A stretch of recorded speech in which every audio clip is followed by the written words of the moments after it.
नमस्कार, आप देख रहे हैं इंडिया टीवी। आपके साथ मैं हूं पंकज भार्गव। प्रधानमंत्री नरेंद्र मोदी आज राज्यसभा में करीब 84 मिनट बोले और 1 मिनट के लिए भी ऐसा नहीं हुआ जब विपक्ष ने खामोशी से मोदी की बात सुनी हो। नरेंद्र मोदी अपनी बात कहते रहे और मोदी के विरोधी सांसद हंगामा करते रहे। आपके मन में एक सवाल होगा, लोकसभा में तो विपक्ष ने शांति से मोदी को सुना था, फिर राज्यसभा में इतना शोर, इतनी नारेबाजी क्यों हुई?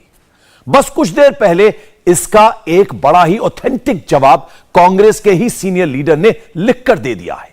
उन्होंने पब्लिकली बता ही दिया कि अंदर मोदी के सियासी दुश्मनों का प्लान था कि प्रधानमंत्री अपनी बात कह ही ना पाए, हल्ला करके मोदी को इतना मजबूर कर दिया जाए कि वो चुपचाप सीट पर बैठ जाए और अपना लिखित जवाब दाखिल कर दें। लेकिन आज भी विपक्ष का प्लान उल्टा ही पड़ गया।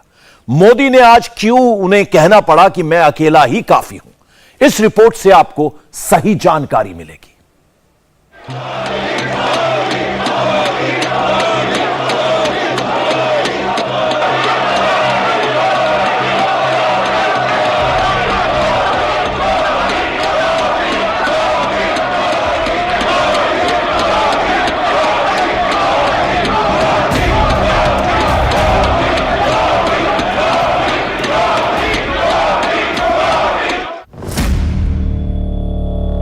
Honourable prime minister, honourable prime minister, आदरणीय सभापति जी,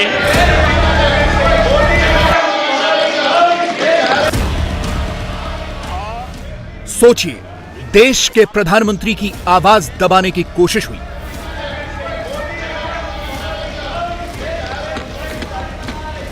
आदरणीय राष्ट्रपति जी दोनों सदनों को संबोधित करते हुए उन्होंने कल तक जो मोदी विरोधी फैला रहे थे कि मोदी राज में आवाज दबा दी जाती है, एक खाका और विकसित भारत के संकल्प के लिए एक रोड मैप को प्रस्तुत किया है।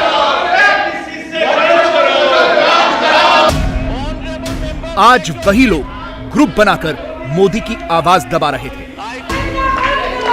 राजनीतिक फायदे घाटे की बात नहीं सोची, हमने देश का आने वाली कल उज्जवल बनाने का रास्ता चुना।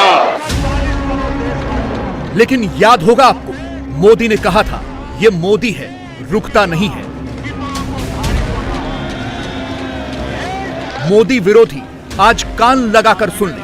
आज भी प्रधानमंत्री जमकर बोले, बिना टेलीप्रॉम्प्टर के बोले और विरोधियों के सारे काले चिट्ठे खोले। आदरणीय सभापति जी, देश देख रहा है, देश देख रहा है, एक अकेला कितनों को भारी पड़ रहा है, एक अकेला कितनों को भारी पड़ रहा है।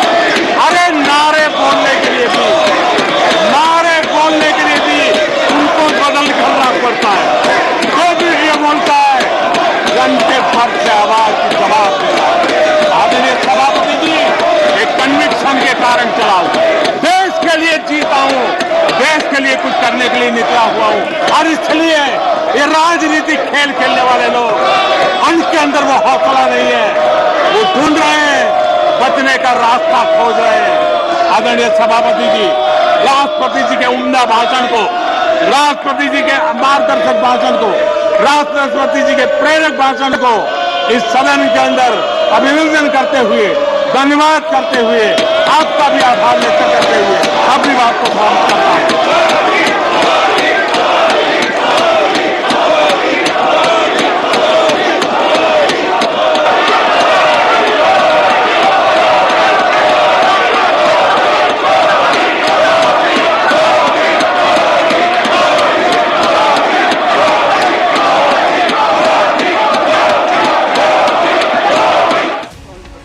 राज्यसभा में मोदी 84 मिनट बोले, यानी लोकसभा और राज्यसभा दोनों के भाषण को जोड़ दें तो कुल 169 मिनट। राज्यसभा में आने से पहले विपक्ष के 5 नेताओं ने अचानक साठगांठ कर दी।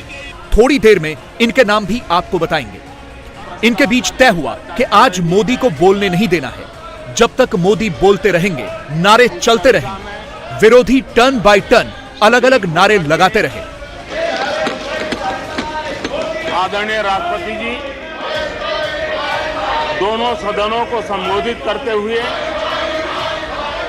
कल तक जो लोग अपने अपने सोशल मीडिया वॉल पर मोदी को मौनी बाबा बता रहे थे, आज मोदी ने अगले चुनाव का रुझान कुछ इस तरह समझाया। बहुत गौर से मोदी को मोदी समर्थक और मोदी विरोधी सुन लें, क्योंकि ये बात ही अगले साल तक कोट की जाएगी। ये भी दुर्भाग्यपूर्ण है, इतने महत्वपूर्ण सदन में कुछ लोगों का व्यवहार, कुछ लोगों की वाणी न सिर्फ सदन को लेकिन देश को निराश करने वाली रही।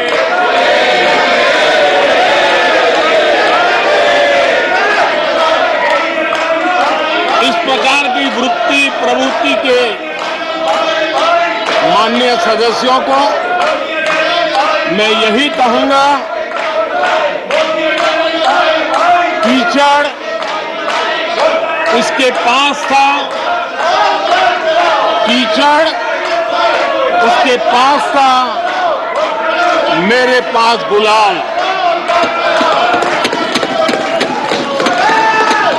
कीचड़ उसके पास था, मेरे पास गुलाल। जो भी जिसके पास था उसने दिया उछाल।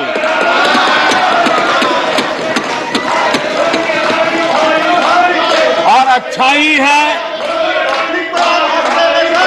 जितना कीचड़ उछालोगे कमल उतना ही ज्यादा खिलेगा।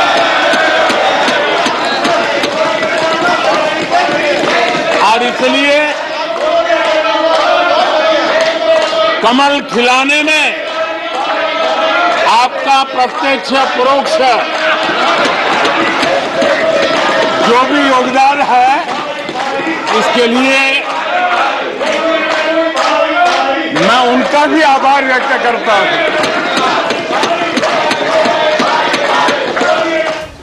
अब आपको डिटेल में समझाते हैं। जो बातें हल्ला करके दबाने की कोशिश हुई, उसको बहुत ही क्लियर साउंड, साफ तस्वीरें और ग्राफिक के जरिए आपको समझाते हैं। नरेंद्र मोदी को 84 मिनट तक डिस्टर्ब करने वाले सांसदों और उनकी पार्टियों पर चुनाव से 14 महीने पहले ही प्रधानमंत्री ने भविष्यवाणी कर दी है। इस चुनावी अनुमान का सिंपल लॉजिक है, अगर पब्लिक का सेंटिमेंट मोदी के साथ है तो जो मोदी को जितनी गाली देगा उसी अनुपात में उसका नुकसान होगा।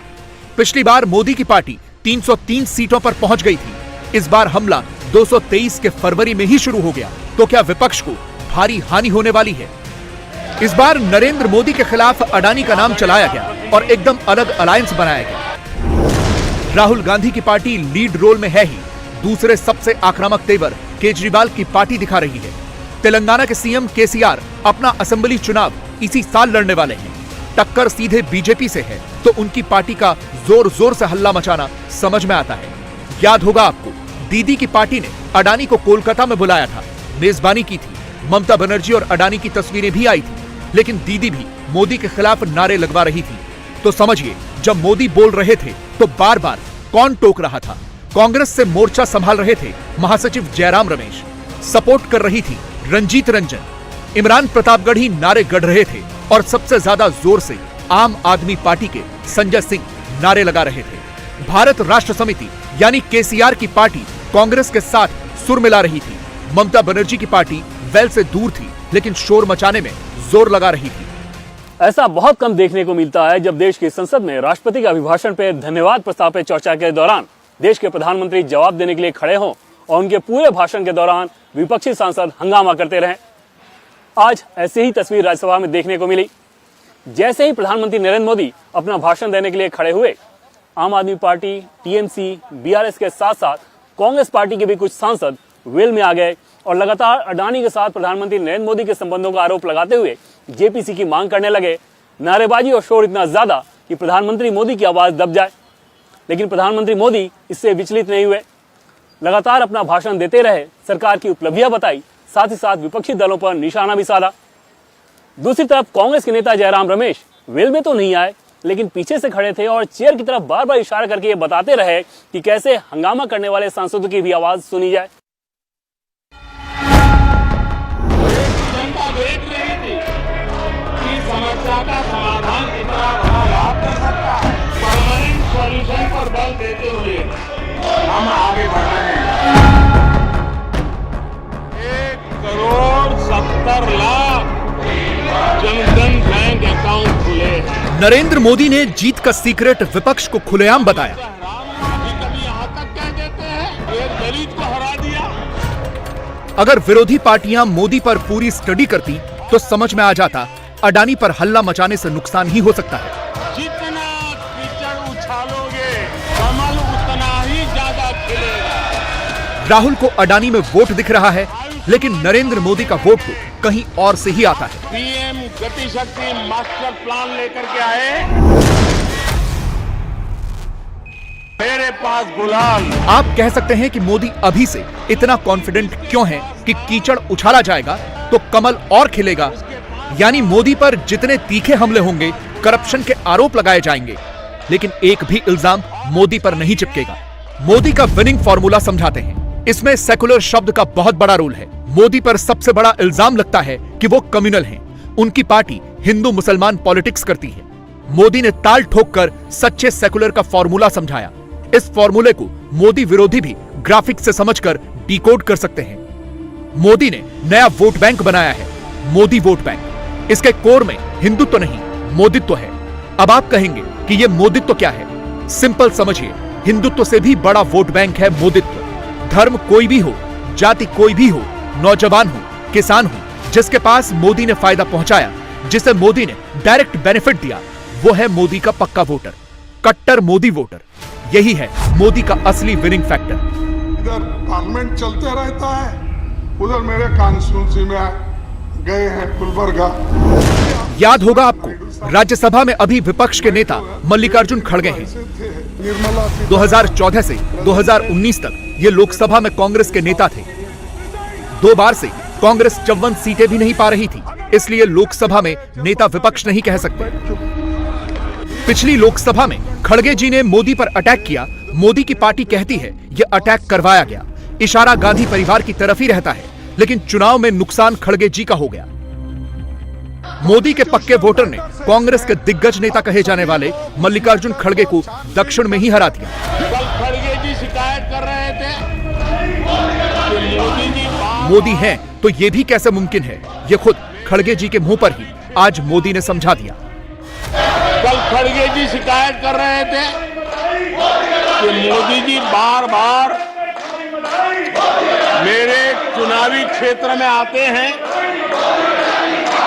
वो कह रहे थे मोदी जी कलबुर्गी आ जाते हैं। मैं जरा खड़गे जी को कहना चाहता हूं, मैं आता हूं उसकी शिकायत करने से पहले ये भी तो देखो कि कर्नाटका में 1,70,00,000 जनधन बैंक अकाउंट खुले हैं। इतना ही नहीं, उन्हीं के इलाके में कलबुर्गी में 8 लाख से ज्यादा जनधन खाते खुले हैं।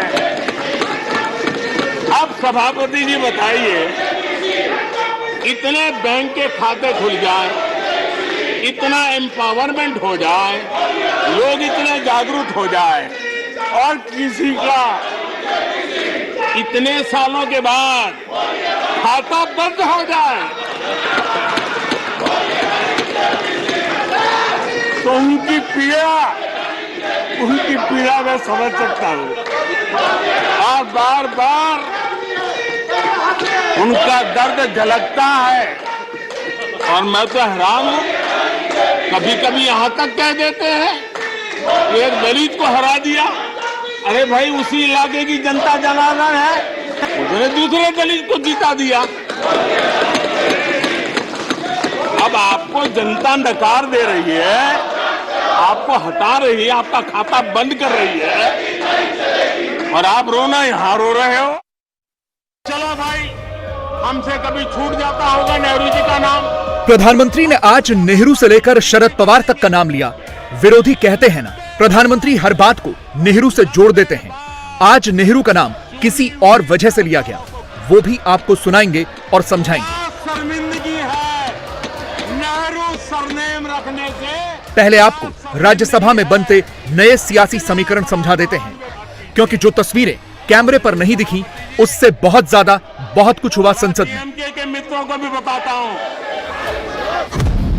मोदी ने आज शरद पवार की तारीफ क्यों की? क्या इसीलिए कि अडानी के मसले पर पवार की पार्टी साइलेंट है और ये खामोशी महाराष्ट्र में एक नए खेल की तरफ इशारा कर रही है? मोदी ने आज संयुक्त आंध्र प्रदेश के सबसे कद्दावर नेता एनटीआर की प्रशंसा की और आंध्र से अलग हुए तेलंगाना के पहले सीएम केसीआर पर तंज कसा, वो भी समझिए। इसका मतलब है कि बीजेपी और केसीआर की पार्टी अब अलग ध्रुव पर हैं। इसीलिए केसीआर के सांसद खूब अडानी नाम का टेप बजाते हैं। तमिलनाडु में डीएमके और एडीएमके दोनों ही पार्टी के सबसे पॉपुलर लीडर करुणानिधि और एमजीआर को मोदी ने याद किया और समझाया कैसे कांग्रेस ने इनके साथ धोखा दिया था। चुनावी हिसाब से देखें तो महाराष्ट्र में 48 सीटें हैं, आंध्र प्रदेश और तेलंगाना को जोड़ दें तो 42 सीटें हैं और तमिलनाडु में 39 सीटें। बीजेपी अभी इन राज्यों में थोड़ी कमजोर दिख रही है। एमजीआर की आत्मा देखती होगी आप कहां खड़े हो। सुन लीजिए उस बयान को जिसे विरोधी बार बार रिवाइंड करके सुन रहे हैं। यहाँ पर पीछे बैठे हैं, जरा डीएमके के मित्रों को भी बताता हूं। तमिलनाडु में एमजीआर और करुणानिधि जैसे दिग्गजों की सरकारें, उन सरकारों को भी इन्हीं कांग्रेस वालों ने बर्खास्त कर दिया। एमजीआर की आत्मा देखती होगी आप कहां खड़े हो। यहां पर पीछे बैठे हैं इस सदन के वरिष्ठ सदस्य और जिनको मैं हमेशा एक आदरणीय नेता मानता हूं, श्रीमान शरद पवार जी। 1980 में शरद पवार जी का आयु 35-40 साल की थी। एक नौजवान मुख्यमंत्री महाराष्ट्र की सेवा करने के लिए निकला था, उनकी सरकार को भी गिरा दिया गया और आज वो वहां है। आज वो वहां है।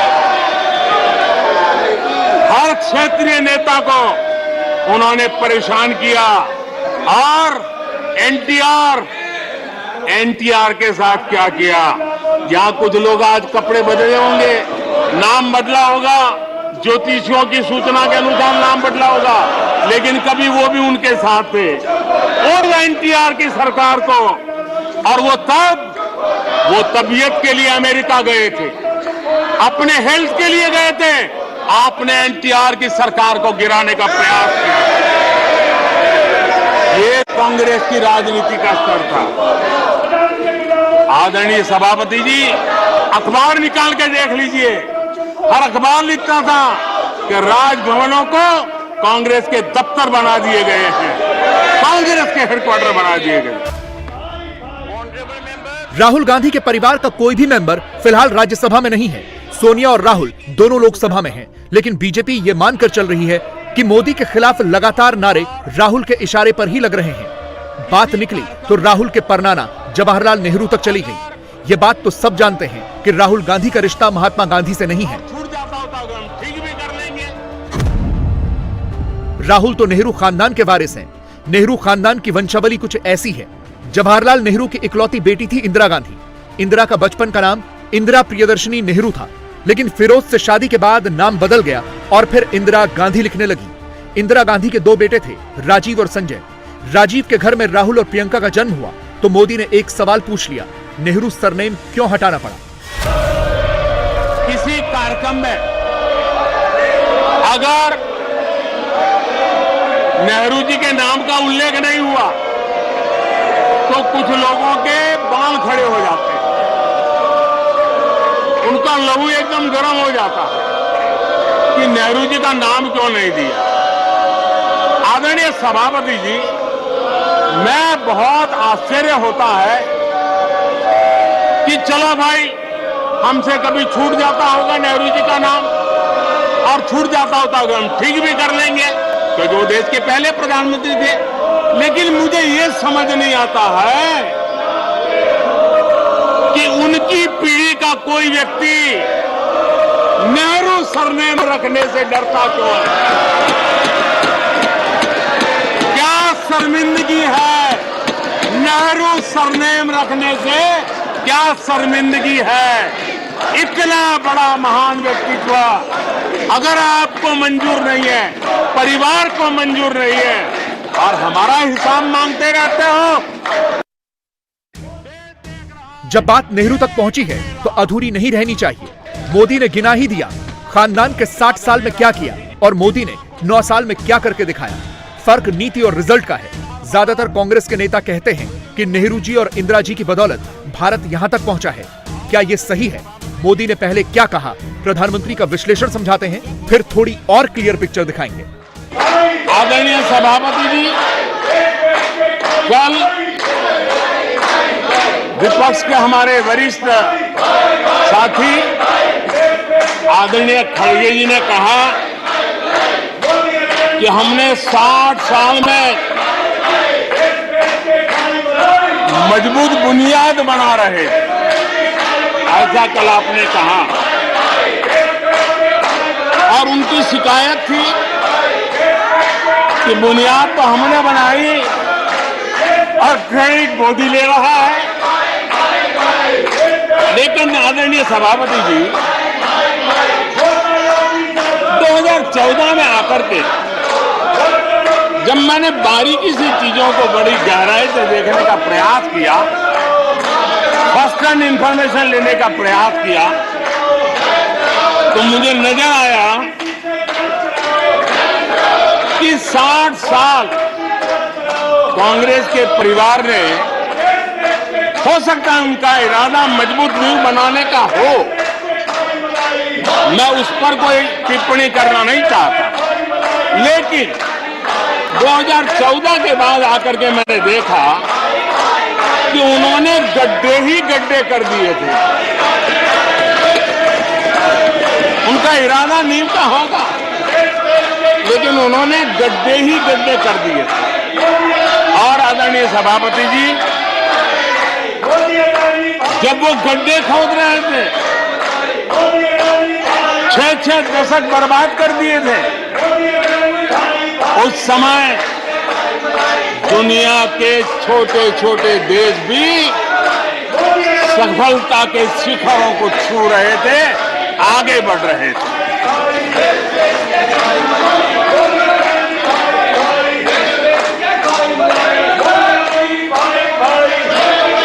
आदरणीय सभापति जी, उनका तो वो साल इतना अच्छा माहौल था कि पंचायत से लेकर के पार्लियामेंट तक उन्हीं की दुनिया चलती थी। इतना देश भी अनेक आशा अपेक्षाओं के साथ आंख बंद करके उनका समर्थन करता था, लेकिन उन्होंने इस प्रकार की कार्यशैली विकसित की, इस प्रकार का कल्चर विकसित किया कि जिसके कारण वे एक भी चुनौती का परमानेंट सॉल्यूशन करने का न कभी सोचा, न कभी उनको सूझा, न कभी उन्होंने प्रयास किया। सुना आपने, मोदी ने प्रधानमंत्री बनने के बाद सारी फाइलें खोली। उनके मुताबिक 60 साल तक ज्यादातर काम टेम्पररी बेसिस के हिसाब से किया गया, जबकि चुनाव के हिसाब से देखें तो 1947 से लेकर 1967 तक करीब करीब हर जगह कांग्रेस का ही राज था। तो फिर भारत कैसे पीछे छूट गया? 1967 में कुछ राज्यों में कुछ महीनों के लिए विरोधी सरकारें आई और हिला दी गईं। फिर 1977 से लेकर 1980 तक 2.5 साल कांग्रेस विरोधी सरकार रही। मतलब 47 से 96 तक 2.5 साल छोड़ दें तो कांग्रेस ही हिंदुस्तान का शासन चलाती रही। अब कुछ आंकड़े देखिए। साल 1960 में भारत की जीडीपी 3.1 लाख करोड़ थी। 1991 में बढ़कर 22 लाख करोड़ हुई। मतलब 31 साल में बढ़ी सिर्फ 7 गुना। दूसरे विश्व युद्ध में जापान तबाह हो चुका था, उसने पूरा मुल्क बसाया। 1960 में 3.7 लाख करोड़, 1991 में बढ़कर जापान की जीडीपी हो गई 296 लाख करोड़, 81% की बढ़ोतरी। आज भी हम जापान को नहीं पछाड़ पा रहे हैं, क्योंकि गोल्डन टाइम निकल गया, वो जल्द वापस नहीं आता है। तो आप कहेंगे नरेंद्र मोदी ऐसा क्या कर रहे हैं जो पहले के प्रधानमंत्री नहीं कर पाए। मोदी का दावा है कि वो परमानेंट हल निकाल रहे हैं। रेवड़ी बांटकर चुनाव जीतना उनका कल्चर नहीं है। आज हम परमानेंट सॉल्यूशन की दिशा में आगे बढ़ते रहे हैं। हम एक एक विषय को छू करके भागने वाले लोग नहीं, लेकिन देश की मूलभूत आवश्यकताओं को परमानेंट सॉल्यूशन पर बल देते हुए हम आगे बढ़ रहे हैं। आज हमारे देश में भी तत्कालीन लाभ के लिए अगर भुगतान करेगा तो आने वाली पीढ़ी करेगी। हम तो कर्ज करो जीपीओ वाला खेल आने वाला देखेगा। ये कुछ राज्यों ने अपनाया है, वो उनका तो तबाह कर देंगे, देश को भी बर्बाद कर देंगे। अब देश अब कर्ज के तले दबते जा रहे हैं। ये देश आज दुनिया में उनको कर्ज देने के लिए कोई तैयार नहीं है। ये मुसीबतों से गुजर रहे हैं। मैं राजनीतिक वैचारिक मतभेद हो सकते हैं, दलों के विषय में एक दूसरे के प्रति टीका टिप्पणी हो सकती है, लेकिन देश की आर्थिक सेहत के साथ खिलवाड़ मत कीजिए। मैंने तो देखा एक मुख्यमंत्री ने बयान दिया कि भाई अब ठीक है, मैं तो निर्णय करता हूं, अभी मुसीबत मुझे कहां आएगी, 2030-32 के बाद आएगी, जो आएगा वो भुगतेगा। क्या कोई देश ऐसे चलता है क्या? लेकिन ये जो वृत्ति बन रही है वो बहुत चिंता का विषय है। आदरणीय सभापति जी, देश देख रहा है, देश देख रहा है, एक अकेला कितनों को भारी पड़ रहा है।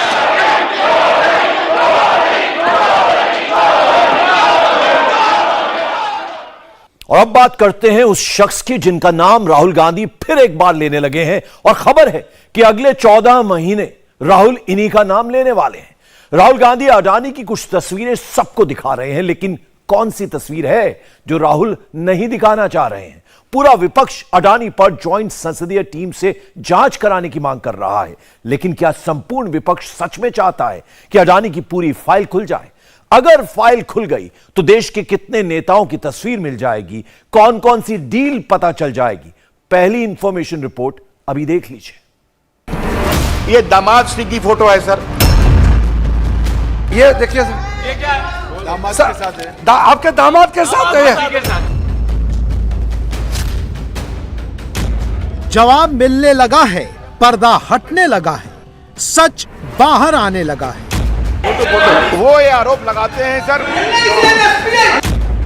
राहुल गांधी ने 1-2 तस्वीरें दिखाई थीं। 24 घंटे के अंदर पूरा का पूरा एल्बम रिलीज हो गया।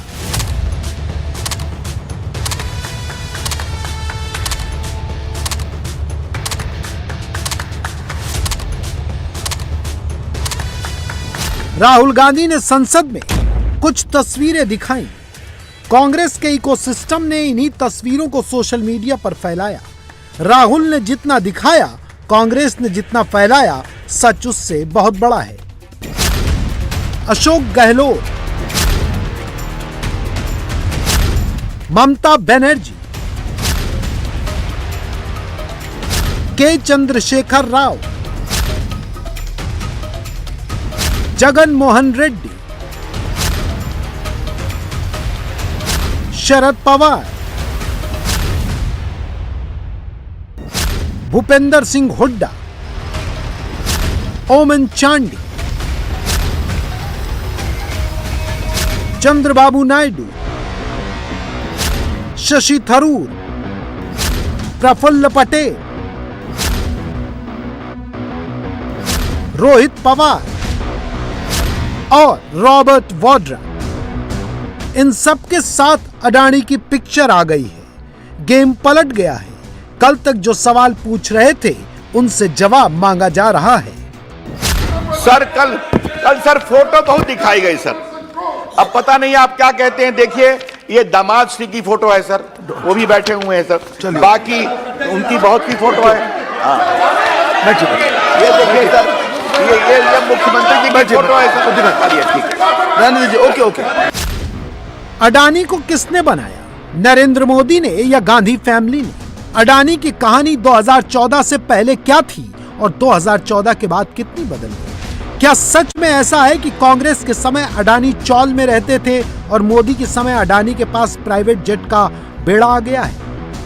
एक व्यक्ति जिसकी संपत्ति 2.5 साल में 13 गुना बढ़ गई, बढ़ी है, और 14 में 50,000 करोड़ की थी, 2019 में 1 लाख करोड़ रुपए की संपत्ति उसकी हो गई।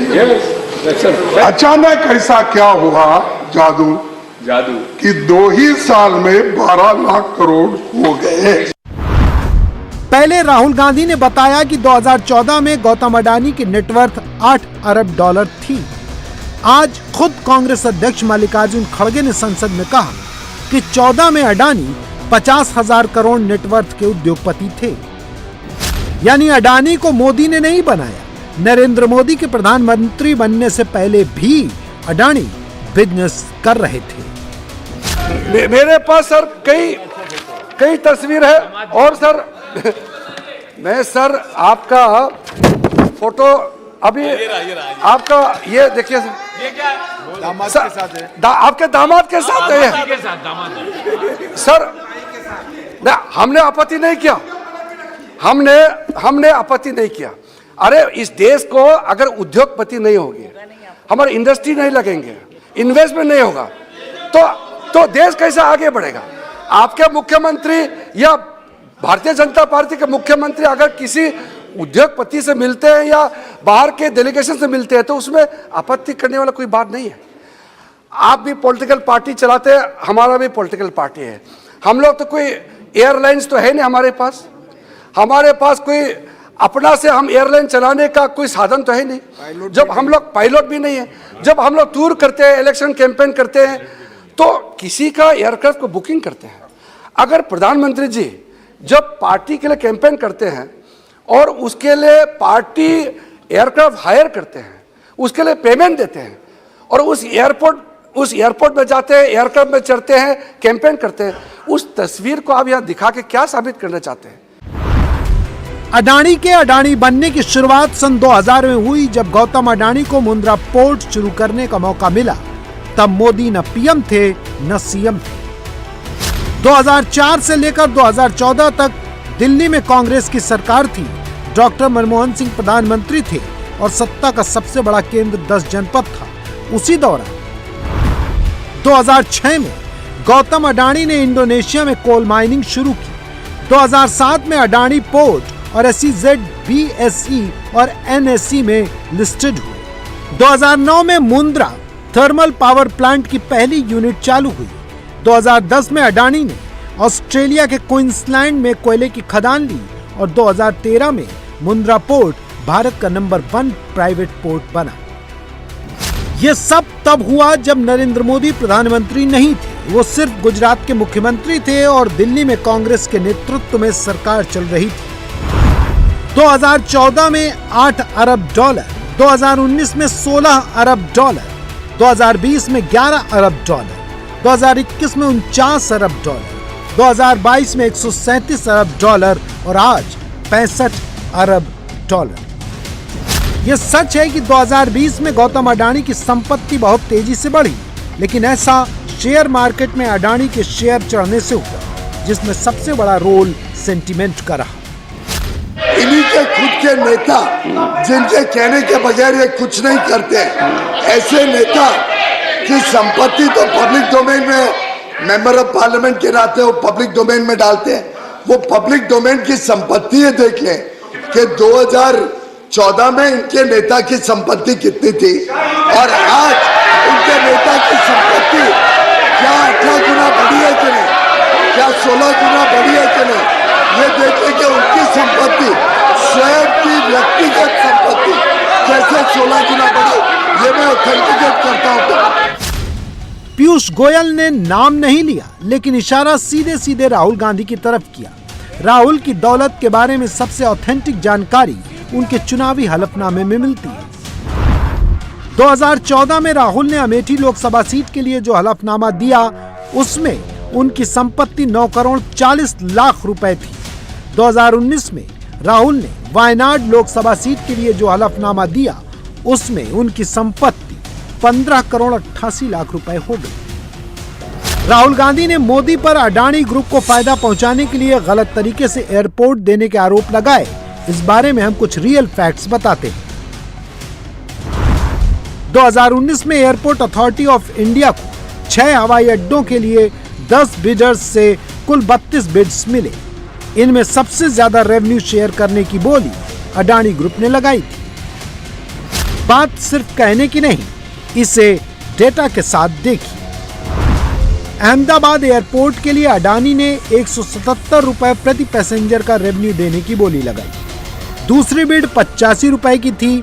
जयपुर एयरपोर्ट के लिए अडानी ने 174 रुपए प्रति पैसेंजर की बोली लगाई। सेकंड हाईएस्ट बिड 69 रुपए की थी। मैंगलोर एयरपोर्ट के लिए अडानी ने 115 रुपए प्रति पैसेंजर रेवेन्यू देने की बोली लगाई। सेकंड हाईएस्ट बिड 39 रुपए की थी। त्रिवेंद्रम एयरपोर्ट के लिए अडानी ने 168 रुपए की बोली लगाई। सेकंड हाईएस्ट बिड 63 रुपए की थी। लखनऊ एयरपोर्ट के लिए अडानी ने 171 रुपए की बोली लगाई। सेकंड हाईएस्ट बिड 139 रुपए की थी। गुवाहाटी एयरपोर्ट के लिए अडानी ने 160 रुपए की बोली लगाई। सेकंड हाईएस्ट बिड 155 रुपए की थी।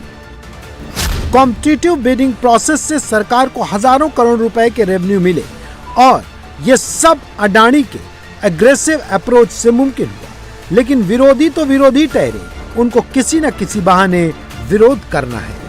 शुक्र है मैं लाइटर लाइटर वेन में कह रहा हूं कि हाइडेनबर्ग अगर यहां होता तो यूएपीए लग जाता उस पर। और सर मैं नरेंद्र मोदी सरकार को मशवरा दे रहा हूं लाइटर वेन में कि ये अंग्रेजी का अल्फाबेट ए बड़ा अशुभ है आपके लिए। डबल ए को आपने कहा कि बेटा फाइटर एयरक्राफ्ट बना, बैंकरप्ट हो गया।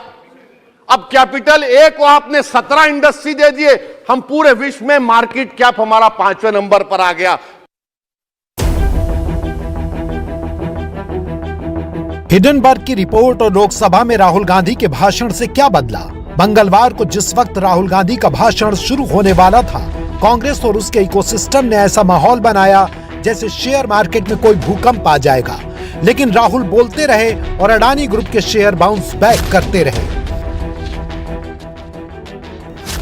अडानी विल्मर की फैक्ट्रियों में अब भी पहले की तरह ही प्रोडक्शन हो रहा है। मुंद्रा पोर्ट पर पहले की तरह ही माल की लोडिंग अनलोडिंग चल रही है। अडानी पावर से पहले की तरह ही बिजली सप्लाई हो रही है। अडानी टोटल गैस मार्केटिंग के अपने काम में पहले की तरह ही लगा है। अडानी ग्रुप ने $1 अरब से ज्यादा के लोन का प्री पेमेंट करके मार्केट का सेंटीमेंट सुधार दिया है। रिजर्व बैंक ने कहा है कि भारतीय बैंकिंग सिस्टम दुरुस्त है। एलआईसी ने कहा है कि उसके बीमा धारकों का पैसा सुरक्षित है। एसबीआई ने कहा अडानी ग्रुप में उसका एक्सपोजर 1% से भी कम है। एलआईसी और सेबी ने अडानी में जितना पैसा लगाया उससे ज्यादा मुनाफा कमाया, लेकिन मूल का मूल सेफ है। अब जो भी है वो मुनाफे का है। कांग्रेस अब भी अडानी पर पुरानी बीन बजाने में बिजी है। नरेंद्र मोदी ने अडानी का नाम लिए बिना कांग्रेस को धो डाला। फिर भी राहुल एंड पार्टी कहती हैं कि मोदी ने जवाब नहीं दिया। एक जवाब नहीं दिया प्रधानमंत्री जी ने। और मैंने कोई कॉम्प्लिकेटेड क्वेश्चन तो नहीं पूछा है। मैंने ये पूछा है आपके साथ कितनी बार गए हैं, वहां कितनी बार मिले हैं। तो सिंपल से सवाल थे, जवाब नहीं दिया। लेकिन उन्होंने भाषण पर आप क्या सोचते हैं? आपने जो सवाल पूछे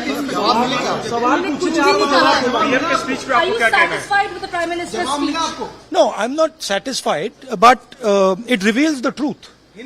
ये मतलब स्पीच से सच्चाई दिखती है कि अच्छा इंक्वायरी की बात नहीं हुई।